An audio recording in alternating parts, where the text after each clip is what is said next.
Nothing really defines us like what we eat and how we eat it. In terms of health, this is obvious. Our food can be the fine line between being sick and being healthy. But in terms of our identity, it's far more complex. A single meal can express my beliefs, vegetarian, culture, Lancashire/Pakistani, and class, working, which makes it a unique expression of both community and individuality.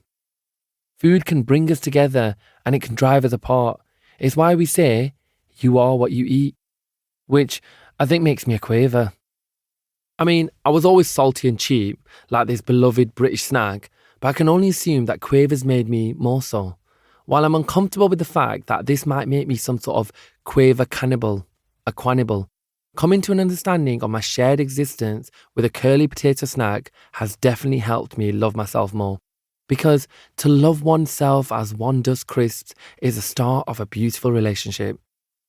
This has been a blessing at a difficult time for me, as I've received the frightening diagnosis that I may, in fact, be a social media influencer. I can only assume that this has happened because I spent so much time having Instagrammers for breakfast and eating TikTokers on toast, and well, you are what you eat. The fear that I might have become an Instagram food person has grown with each passing day.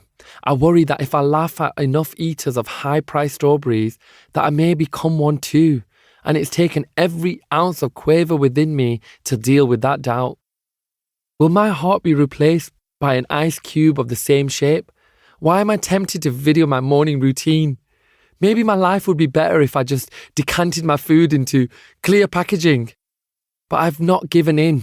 I've stayed strong. I will not be decanted. So I'd like to thank the quavers for giving me strength, but most importantly, I'd like to thank you, povos. Every time I scroll through videos of gold-plated steaks and worried that they would consume me, I've had comment section filled with normal people discussing the beauty of the 10-second rule and reminding me that gold probably tastes bad. When I almost got drawn in by a lemon-flavoured ice cube, someone mentioned storing curry in an empty margarine tub, and I snapped out of my revelry. Someone compared caviar on toast to Finder's crispy pancakes. These are actually nothing like caviar, toast, or even pancakes. Some sort of like frozen, deep-fried calzone for the working class. The newer ones are made by Bird's Eye. The strength I found in community and the joys of spilling the povo tea was the only thing that saved me from losing myself. So thank you. This book is dedicated to you, which it darn well should be, because a lot of it is also nicked from you lot as well. The stories and povo hacks that are shared in this book came from the suggestions you've offered on my social media pages. And I never would have thought to write it if I hadn't had a pound shop hive mind buzzing around me.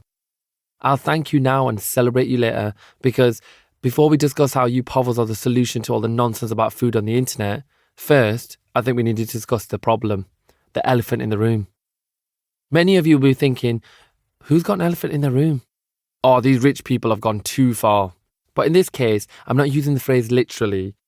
An Instagram video entitled, My Chic Elephant Kitchen, will probably be released tomorrow. I'm referring to how social media is messing with our brains when it comes to food, and how food is just too important to get grammed for all the reasons we discussed at the start of this chapter. Food is not a hobby, it's not holidays, and it's not designer leisure wear for pugs. It's basically life itself, and therefore too important to get distorted by internet thirst merchants. Have you ever wondered why conversations about food have historically been led by mums, religious leaders, and then scientists, in that order? Because these are important people, depending on your taste, saying important things about an important subject. They're the ones we turn to.